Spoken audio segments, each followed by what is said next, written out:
এত এত বই একবারে রিভিউ দেওয়া কি সম্ভব বলো? তাই আজকে কিছু বই অর্থাৎ শুধুমাত্র যোগু মামা রহস্য সমগ্রর বইয়ের সিরিজটা নিয়ে চলে এসেছি তোমাদের দেখাতে।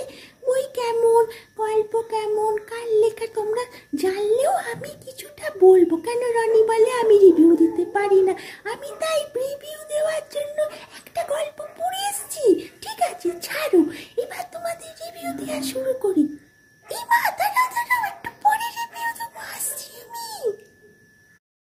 হ্যাঁ, আমি হচ্ছি তোমাদের নতুন একজন, কি বলবো, নতুন একজন, ছাড়ো।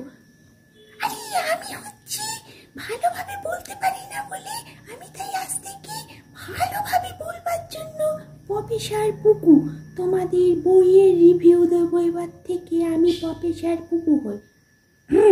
তবে শোনো, এইটা হচ্ছে যোগু মামা রহস্য সমগ্র, লেখক হচ্ছে ত্রিদীপ কুমার চট্টোপাধ্যায়। তার সম্বন্ধে তোমাদের কিছু বলি, সেটা শোনো। ত্রিদীপ কুমার চট্টোপাধ্যায় একজন লেখক, সে তো শুনলে, একজন বাঙালি সাহিত্যিক। তিনি কলকাতায় প্রকাশনী যে সংস্থা আছে না, পদ্মভারতী, যেখান থেকে আমরা বইটা নিয়েছি, তার কর্ণধার। এবং কিশোর সাহিত্যে কিশোর ভারতী পত্রিকা আছে, তার সম্পাদক। তার প্রথম বই লেখার প্রকাশিত বই নাম হচ্ছে ছায়ামূর্তি।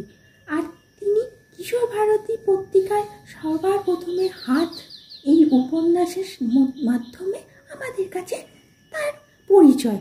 তা যাই হোক, যোগু মামা তার হচ্ছে একটা বিশেষ পরিচিত আর এই রহস্য গল্প। আমি মাঝে মাঝে ভুলে যাই, বুঝেছ? আরে ছাড়ো। হ্যাঁ, এসো তোমাদের এবার যোগু মামা সম্বন্ধে কিছু বলি। যোগু মামা একজন বিজ্ঞানী, তার ভাগ্নে হচ্ছে টুকরু, তার সহকারী, আর তার বন্ধু অনন্ত সরখেলকে নিয়ে দেশে বিদেশে নানা জায়গায় ঘুরে রহস্য সমাধানের চেষ্টা করেন। আর তার সঙ্গে দেশ বিদেশের নানা জায়গার অভিজ্ঞতাও আমরা এখান থেকে, এই গল্পগুলো থেকে জানতে পারি। এখানে বিজ্ঞানের সাহায্যে তিনি চেষ্টা করেন সমস্ত রহস্য। তাই জন্য আমরা বিজ্ঞানের, ইতিহাসের অনেক রকমের সব কিছু এই গল্প বইগুলো থেকে জানতে পারি।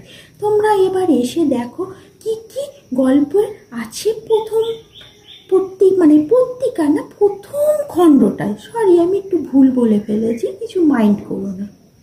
এটা হচ্ছে প্রথম বইয়ের সূচিপত্র। এইখানে 8টা গল্প আছে। আমি সূচিপত্রটা বাইরেই লেখা রয়েছে দেখে দেখিয়ে দিলাম এখান থেকেই।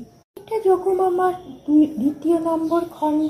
এবারে সূচিপত্রটাও তোমরা দেখো, দেখতেই পাচ্ছ এখানে 7টা গল্প আছে। এটা 3য় খণ্ড। এতে কটা আছে গল্প দেখে নিচ্ছি। এখানে 6টা গল্প আছে। 4 নম্বর সমগ্র। হ্যাঁ, এখানে সূচিপত্রে দেখতে পাচ্ছ 5টা উপন্যাস আর 4টে গল্প আছে। 5 নম্বর রহস্য সমগ্রের মধ্যে কি সূচিপত্র আছে দেখি। এখানে 5টা উপন্যাস আছে। আমি চশমা খুলে ফেলেছি। আমার দ্বারা প্রফেসরই হওয়া হবে না, তার সঙ্গে রিভিউ দেওয়া সত্যি আমার দ্বারা সম্ভব না। ভাবছি কি বলতো, আমি নিজেই গল্প লিখে ফেলবো। তোমরা হাসবে, আমারও হাসি পাচ্ছে নিজেকে লেখক ভাবতে। কিন্তু দেখি যদি লিখতে টিখতে পারি তাহলে কি হবো, আমি লেখক পুকু? কে জানে, ভাবুক পুকুই হয়ে থাকি আপাতত। আমি এখন যাচ্ছি।